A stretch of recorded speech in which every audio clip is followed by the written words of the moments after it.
우리가 이사야서를 읽어보시면은 엄중하게 그 책망을 한 후에 따스하게 위로하는 말씀이 종종 나오는 것을 볼 수가 있습니다. 앞에서도 하나님은 네가 많은 것을 볼지라도 유의하지 아니하며 귀가 열려 있을지라도 듣지 아니하는도다면서 기대를 저버린 유다 백성을 책망했습니다. 너희 중에 누가 이 일에 귀를 기울이겠느냐, 누가 뒤에 올 일을 삼가 듣겠느냐면서 영적으로 무지하고 강팍한 유다 백성들을 심하게 책망했습니다. 그런데 앞에서는 유다 백성을 향해서 엄중하게 책망하시던 하나님, 그 다음 오늘 43장에 와서는 다시 따스한 말로 위로하고 계십니다. 여러분 1절을 한번 보세요. 야곱아 너를 창조하신 여호와께서 지금 말씀하십니다. 이스라엘아 너를 지으신 이가 말씀하십니다. 너는 두려워하지 말라. 내가 너를 구속하였고 내가 너를 지명하여 불러나니 너는 내 것이다. 하나님께서 우리를 보시고 너는 두려워하지 말라. 내가 너를 구속하였고 내가 너를 지명하여 불러나니 너는 내 것이라면서 이렇게 말씀하고 있습니다. 여러분 얼마나 위로가 되는 말씀입니까? 하나님께서는 우리 죄를 책망만 하지를 않으십니다. 우리 죄를 책망하신 후에는 다시 이렇게 위로하는 하나님, 우리가 믿는 하나님이십니다. 사람이 평범한 상태에서도 하나님으로부터 이런 위로를 받는다면 얼마나 힘이 되겠습니까? 그런데 지금 유다 백성은 평범한 상태에서 하나님으로부터 위로의 말씀을 받은 것이 아닙니다. 지금은 이스라엘도 망하고 유다도 망한 상황입니다. 이스라엘은 아수르의 침략을 당해서 망하고 유다는 바벨론의 침략을 당해서 망했습니다. 지금은 유대 땅에 모두가 폐허가 됐습니다. 성벽도 무너지고 예루살렘 성도 회파되고 남아있는 것이 아무것도 없습니다.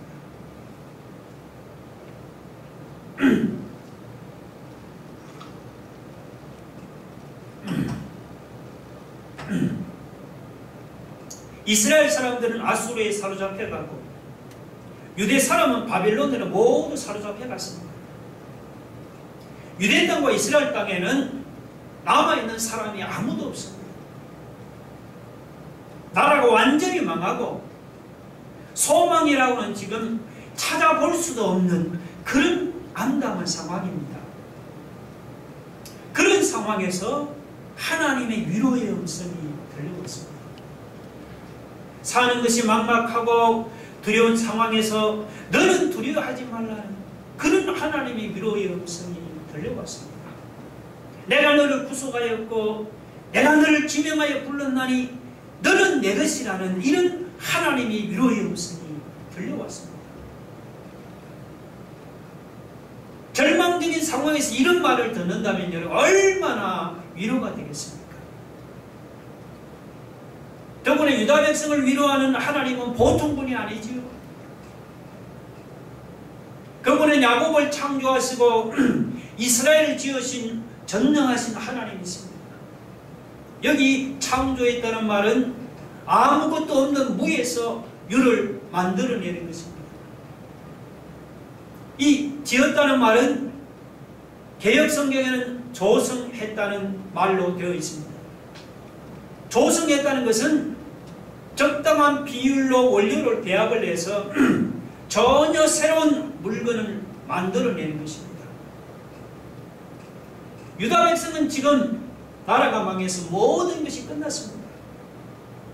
그런데 하나님이 보실 때는 끝난 것이 아니었습니다. 무에서 유를 만들어내시는, 그리고 소망 없는 백성을 소망 있는 백성으로 새롭게 조성하시는 전능하신 하나님, 너는 두려워하지 말라. 내가 너를 구속해. 내가 너를 지명하여 불렀다. 너는 내 것이라고. 그렇게 위로하십니다. 여러분, 하나님으로부터 이런 위로를 받는다. 얼마나 힘이 되고 얼마나 마음이 든든하겠습니까?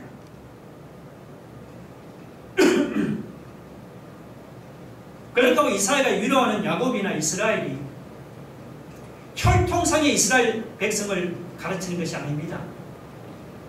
여기서 이사야가 위로하는 야곱이나 이스라엘은 사실은 오늘의 예수 믿는 우리 신자를 가르칩니다. 전능하신 하나님 예수 믿는 우리 신자를 향해서 너는 두려워하지 말라. 내가 너를 구속하였고 내가 너를 지명하여 불렀나니 너는 내 것이라 하면서 이렇게 위로하십니다.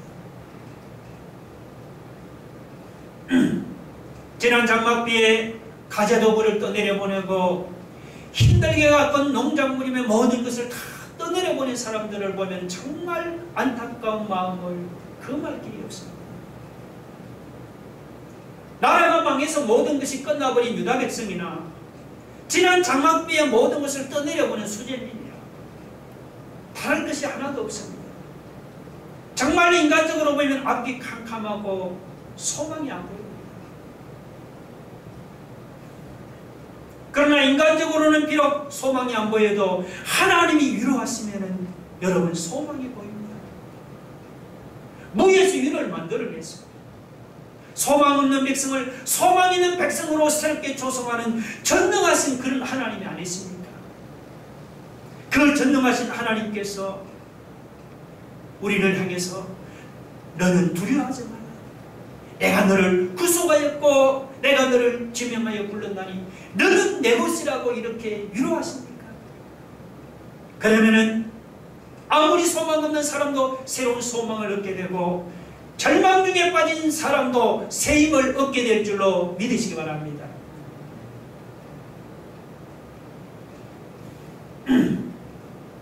그렇다고 예수 믿는 신자가 세상에서 아무런 어려움을 당하지 않는다는 말이 아닙니다. 하나님이 위로했어도 신자는 세상에서 어려움을 당합니다. 이사야는 2절에서 우리 신자가 세상에서 당하는 환난과 어려움을 물이나 혹은 강이나 불이라는 그런 말로 표현을 했습니다. 우리 2절을 한번 다 같이 한번 읽어봅시다. 시작. 내가 물 가운데로 지날 때 내가 너와 함께 할 것이라. 강을 건널 때 물이 너를 침몰하지 못할 것이며 내가 불 가운데로 지날 때 타지도 아니할 것이요 불꽃이 너를 사르지도 못하리라. 여러분, 하나님의 백성이라고 어려운 일이 전혀 안 생기는 게 아닙니다. 하나님의 백성에게도 때로는 불같은 시험이 닥치고 때로는 물같은 시험도 닥칩니다. 그런데 놀라운 사실은 불같은 시험이 닥쳐도 하나님의 백성은 조금도 불이 타지 않습니다. 물같은 시험이 닥쳐도 하나님의 백성은 조금도 물에 침몰되지도 않고 상하지도 않습니다. 여러분, 하나님의 백성은 환난이나 어려움을 통해서 망하는 것이 아니고 오히려 영적으로 더욱 성숙하고 더욱더 아름다운 신앙 인격으로 연단을 받는 것입니다. 이렇게 하나님이 환난이나 어려움으로 연단을 하는데도 신자가 망하지 않은 이유가 뭘까요? 그 이유는 뭐냐? 하나님이 예수 믿는 우리 신자의 구원자가 되기 때문입니다. 여러분 3절 보세요. 대전하는 여호와 내 하나님이여 이스라엘의 거룩한 이여 내 구원자입니다. 그랬습니다. 여기서 구원자란 말이 뭔가 그 아랫말이 설명을 해줍니다. 하나님이 유다 백성 대신에 애굽이나 구스나 스바를 속량물로 주고 유다 백성을 구원해 주는 것이 구원자라는 말입니다. 세상적으로는 비록 유다 백성이 별 볼 일 없을지 모르지만 그러나 하나님이 눈에는 유다 백성이 보배롭고 존귀하며 사랑의 대상으로 하였습니다. 그래서 하나님은 유다 백성 대신 다른 민족을 희생시키고 유다 백성을 구원했습니다. 여러분, 하나님이 다른 민족을 희생시키면서까지 사랑하는 유다 백성이 환난과 어려움을 당한다고 이런 망하겠습니까? 절대로 망하지 않아요. 오히려 그 환난과 어려움을 통해서 유다 백성은 더욱더 빛나고 더욱더 아름다운 신앙 인격으로 세워졌습니다. 유다 백성이 당하는 환난과 어려움은 유다 백성을 망하게 하는 것이 아니고 오히려 연단하는 것이었습니다.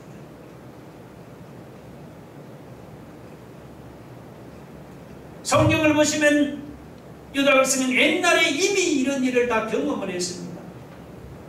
유다 백성들이 애굽에서 나와서 홍해를 건너갈 때 애굽의 군대는 전부 다 바닷물에 다 수장을 당했지만 그들은 바닷물이 삼키지 못하도록 하나님이 함께해서 지켜주시지 않았습니까? 다니엘의 세 친구는 맹렬히 타는 풀무불에 던져졌지만 하나님께서 함께 하시며 머리털 하나도 불이 타지 않고 살아남았습니다. 하나님이 어떤 분이? 하나님은 환난을 통해서 유다 백성을 망하게 하는 것이 아니고 오히려 연단시킨 그런 분입니다. 오늘 우리 중에 환난을 당하는 사람이 있습니까? 여러분, 그런 사람은 꼭 기억하시기 바랍니다. 신자는 환난을 당한다고 망하는 것이 아닙니다. 오히려 환난을 당한 중에 우리는 더욱 빛나고 더욱 아름다운 신앙 인격으로 세워지는 것이 바로 예수 믿는 신자입니다. 우리가 당하는 환난이나 우리가 당하는 어려움이 우리를 망하게 하는 것이 아니고 우리를 연단시키는 것입니다. 하나님은 어떤 분이에요? 하나님은 신자를 망하게 하는 하나님이 아니고 우리 신자를 연단하는 하나님이십니다. 우리 눈에는 우리가 별 볼 일 없는 존재로 보일지 모릅니다. 그런데 하나님의 눈에는 우리가 어떻게 보여요? 보배롭고 존귀한 존재로 보입니다. 4절에 네가 내 눈에 보배롭고 존귀하다 그렇게 말씀하지 않습니까? 그래서 애굽이나 구스 같은 나라하고는 비교가 안 되는 하나님의 아들 예수 그리스도를 우리 대신 속량물로 내주시고 우리를 구원하신 겁니다. 예수 믿는 신자는 하나님이 하나뿐인 자신의 아들을 희생하면서까지 사랑하는 그런 귀한 사람입니다. 여러분, 하나님이 이렇게 사랑하는 신자를 환난과 어려움 중에 망하도록 하나님이 그냥 내버려 두시겠어요? 절대로 그냥 내버려 두질 않습니다. 오히려 환난과 어려움을 통해서 하나님은 우리를 더욱더 빛나고 더욱더 아름다운 신앙인격으로 연단시키는 것입니다. 그런 마음으로 2절을 우리 다시 한번 읽어봅시다. 2절 시작. 내가 물 가운데로 지날 때 내가 너와 함께할 것이라. 강을 건널 때 물이 너를 침몰하지 못할 것이라. 내가 불 가운데로 지날 때 타지도 아니할 것이라. 불꽃이 너를 사르지도 못하리라. 물 가운데로 지날 때나 불 가운데로 지날 때도 나와 함께 하시며 나를 지켜주시며 나를 아름다운 신앙인격으로 연단하는 하나님이십니다. 여러분, 하나님께서 환난과 시련을 통해서 나를 이렇게 연단하는 사실을 믿으십니까? 믿으시면은 여러분, 불같은 시련을 당할 때도 원망하지 맙시다. 물같은 재앙이 닥쳐와도 불평하지 맙시다. 주보에 있는 욥기 23장 10절을 우리 한번 다 같이 한번 읽어봅시다. 욥기 23장 10절 주보에 있습니다. 시작. 내가 가는 길을 그가 아시나니 그가 나를 단련하신 후에는 내가 순금같이 되어 나오리라. 아멘. 욥이 고난 중에 고백한 것입니다.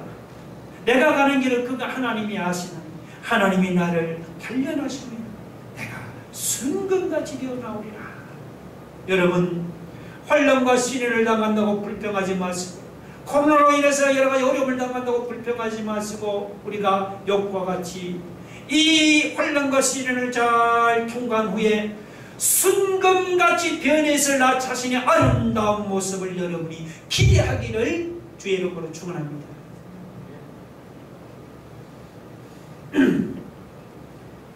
앞에서 말했듯이 지금은 이스라엘도 망하고 유다도 망한 상황입니다. 이스라엘 사람들은 아수르에 사로잡혀가고 유다 사람들은 바벨론에 모두 사로잡혀갔습니다. 지금 유다 땅과 예루살렘 성에는 하나님의 백성이 아무도 없어요. 하나님을 의지하는 사람도 없고 하나님을 두려워하는 사람도 없습니다. 지금 있는 사람들도 바벨론이 다시 쳐들어오면은 모두 죽임을 당하든지 아니면은 바빌론으로 사로잡혀갈 사람들입니다. 여러분 생각해 보세요. 자, 이런 상황에서 유다 백성이 다시 돌아온다는 것은 인간의 능력으로는 이건 도무지 불가능한 일입니다. 이스라엘 자손과 유다 자손은 모두가 포로가 되었습니다. 전 세계로 지금 뿔뿔이 흩어졌습니다. 그들이 어디에 있는지 찾아낼 수도 없습니다. 설사 찾아낸다고 하더라도 노예로 팔려간 그 많은 사람들을 도대체 무슨 돈을 주고 다시 사올 수가 있겠습니까? 불가능한 일이죠. 그런데도 하나님은 5절 6절에 뭐라고 말씀해요? 내가 내 자손을 동쪽에서부터 오게 하며 서쪽에서부터 모을 것이라 그렇게 말씀하죠. 6절 보면 내가 북쪽에게 이르기를 내놓으라, 남쪽에게 이르기를 거두어두지 말라, 내 아들들을 먼 곳에서 이끌고 내 딸들을 땅 끝에서 오게 한다고 그렇게 말씀하고 있습니다. 여기서 이 동서남북은 모두가 유대 땅을 중심으로 한 것이죠. 그러니까 하나님이 명령만 하시면은 사로잡혀간 유다 백성들이 동서남북에서 돌아옵니다. 유다에서 볼 때 동쪽은 바벨론이고 서쪽은 로마입니다. 그리고 북쪽은 아수르고 남쪽은 애굽입니다. 하나님께서 내 백성을 내놓으라고 명령하시면은 전 세계를 흩어져 있던 유다 백성이 다시 돌아온다, 그 말입니다. 여러분, 온 세상에 노예로 팔려간 유다 백성들이 손에 손을 잡고 고국으로 다시 돌아오는 장면을 한번 생각해 보세요. 바벨론의 노예로 팔려가고 로마의 노예로 팔려간 유다 백성들이 아름다운 옷을 입고 고국으로 돌아오는 장면을 생각해 보세요. 아수르의 노예로 팔려가고 애굽의 노예로 팔려간 유다 백성들이 손에 손을 잡고 찬송을 부르면서 유대 땅으로 돌아오는 그 장면을 한번 생각해 보세요. 상상만 해도 그냥 가슴이 뛰지 않습니까? 실제 역사를 보면은 이사야의 예언이 세 단계에 걸쳐서 이루어졌습니다. 첫째는 바사의 고레스 왕의 도움으로 바벨론에 사로잡혀갔던 사람들이 유대 땅으로 돌아왔습니다. 그래도 유다인 전부가 돌아온 것은 아니죠. 아주 일부만이 돌아왔습니다. 둘째는 신약의 사도행전 2장에서 볼 수가 있습니다.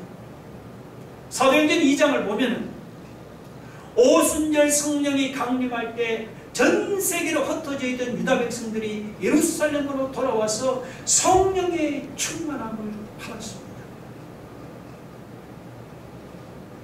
그리고 마지막 셋째는 언제냐? 마지막 셋째는 하나님을 모르는 이방인들이 복음을 듣고 하나님께로 돌아오는 것을 가르칩니다. 지금은 구약시대처럼 꼭 유대 땅으로 돌아가야만 구원을 얻는 것이 아니지요. 지금은 우리가 복음을 듣고 하나님께로 돌아가기만 하면은 어디서든지 있는 자리에서 우리가 구원을 얻습니다. 오늘 우리도 복음을 듣고 예수를 믿고 우리가 하나님의 품으로 돌아감으로써 우리가 구원을 얻지 않았습니까? 여러분, 이사야 60장 4절을 한번 봅시다. 같이 한번 읽어봅시다. 다 같이 시작. 내 눈을 들어 사방을 보라. 무리가 다 모여 내게로 오느니라. 내 아들들은 먼 곳에서 오겠고 내 딸들은 안기어 올 것이라. 자, 이 말씀은 바벨론에 사로잡혀간 유다 백성들이 본국으로 돌아온다는 그런 말이 아닙니다. 내 눈을 들어 사방을 보라. 무리가 다 모여 내게로 오느니라. 이거는 하나님을 모르는 이방인들이 복음을 듣고 하나님의 품으로 돌아온다는 그런 말이에요. 그러니까 이사야는 지금 그는 구약시대에 살면서도 이방인들이 복음을 듣고 하나님께로 돌아오는 이런 놀라운 비전을 그가 바라보았습니다. 여러분, 구약시대 이사야 선지자가 바라보았던 그 비전을 오늘 신약시대를 살아가는 우리가 바라보지 못한다면 말이 되겠습니까? 오늘 이사야가 바라보았던 이 비전을 오늘 우리도 바라보기를 바랍니다. 여러분, 여기서 동서남북으로 사로잡혀간 유다 백성들을 불러 모으시는 이 하나님은 사실은 죄 아래 사로잡혀서 있는 인생을 동서남북에서 불러 모으시는 바로 그 하나님을 가르칩니다. 물론 우리가 복음을 전하다 보면은 답답한 일도 많이 당하고 어려운 일도 많이 당합니다. 그러나 여러분, 아무리 답답한 일을 당하고 아무리 어려운 일을 당해도 우리가 전하는 복음을 듣고 예수님을 믿기만 하면은 땅 끝에 있는 소망 없는 사람도 불러내시는 그런 하나님이시다. 여러분 믿습니까? 우리 코로나 때문에 전도할 수 없다고 미루부터 포기하지 맙시다. 아직도 여러분 우리 주변에는 우리가 전하는 복음을 듣고 동서남북에서 하나님께로 돌아오는 수많은 사람들이 예비되어 있는 것입니다. 여기에 눈을 또 우리가 그걸 볼 수 있어야 합니다. 물론 우리가 그들을 불러내는 것은 아닙니다. 우리는 다만 하나님의 복음을 전할 뿐이죠. 그러나 우리가 하나님의 복음을 전하면 하나님이 그들을 불러내십니다. 여러분 하나님은 어떤 분이십니까? 하나님은 땅 끝에 있는 죄인이라도 찾아가서 불러내시는 하나님이신 것입니다. 믿으시면 아멘 하시기 바랍니다.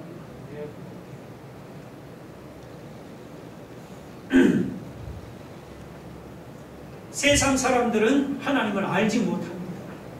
8절의 표현을 빌리자면은 세상 사람은 어떤 사람입니까? 눈이 있어도 보지 못하고 귀가 있어도 듣지 못하는 백성과 같습니다.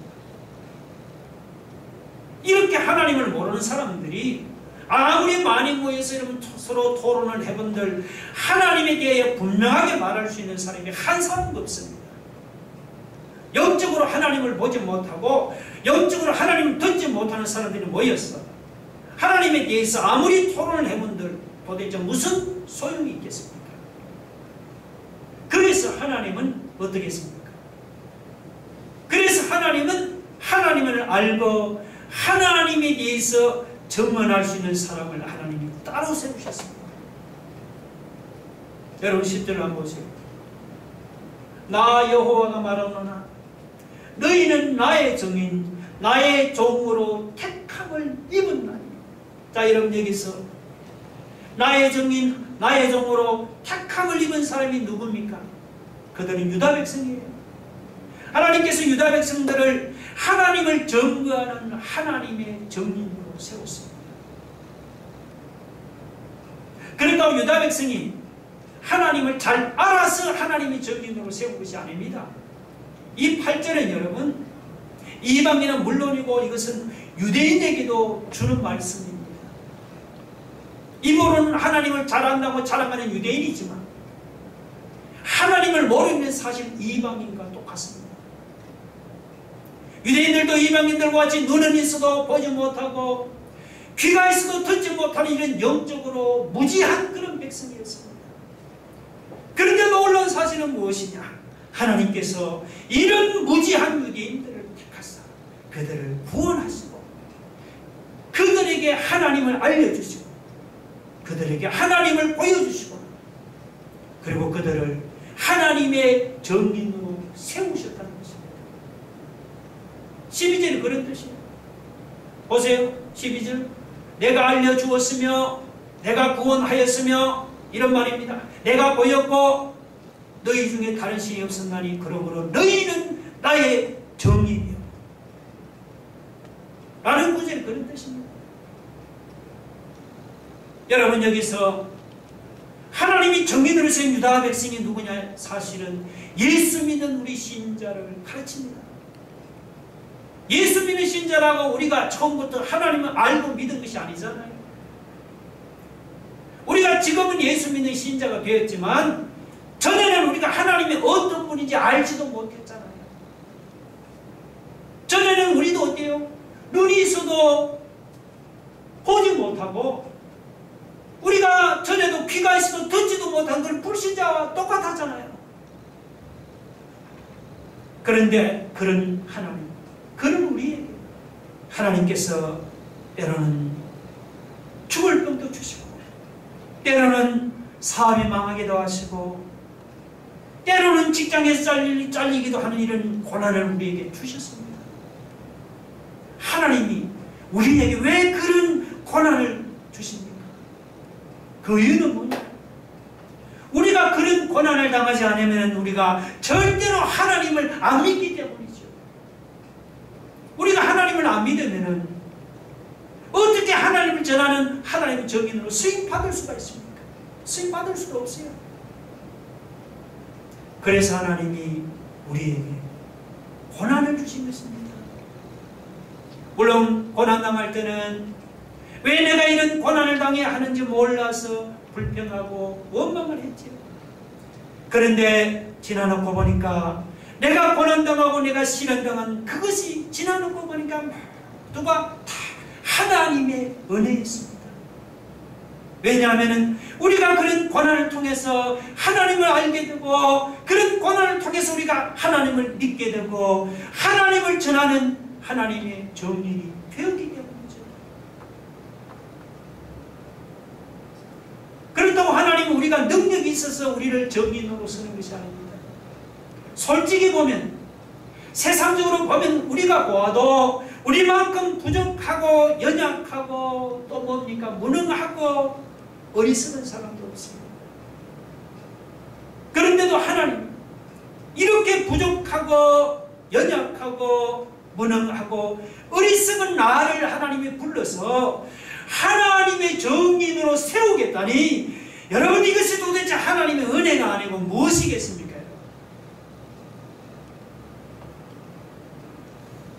13절 보세요. 우리 한번 읽어봅시다. 다 시작. 과연 태초로부터 나는 그 일이 내 손에서 건질 자가 없도다. 내가 행하리니 누가 막으리요? 내가 행하리니 누가 막으리요? 했습니다. 태초로부터 하나님으로 계시는 전능하시는 분이 나를 정인으로 세우겠다는데 도대체 누가 막을 수 있겠느냐? 이런 뜻입니다. 부족하고 연약하고 무능하고 어리석은 하나님의 정인에 여러분 이것보다 위로가 되는 말씀이 어디 있겠습니까? 하나님의 정인은 내가 되겠다고 해서 된 것이 아닙니다. 내가 뭐 능력이 있거나 내가 뭐 똑똑하거나 내가 뭐 잘나서 하나님의 정인이 된 것도 아닙니다. 하나님의 정인은 내 능력과는 상관없이 전적으로 하나님이 불러서 세워주신 것입니다. 여러분 이렇게 하나님이 정인으로 불러 세운 사람에게 하나님이 감당할 수 있는 능력을 주시지 않겠습니까? 반드시 주십니다. 여러분 그 사실 믿으십니까? 그러면은 내가 좀 부족한 것은 신경 쓰지 맙시다.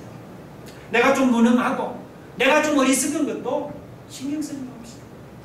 뭐라고 했습니까? 13절에서 하나님이 내가 행하리니 누가 막으리요 했잖아요. 아니 전능하신 하나님이 부족하고 연약하고 무능한 나를 정인으로 세우겠다는데 누가 막을 수 있겠느냐 이 말입니다. 나의 부족이나 나의 연약함이나 나의 무능함이나 나의 어리석음을 바라보지 맙시다. 나를 들으시는 전능하신 하나님만을 믿음으로 바라봅시다.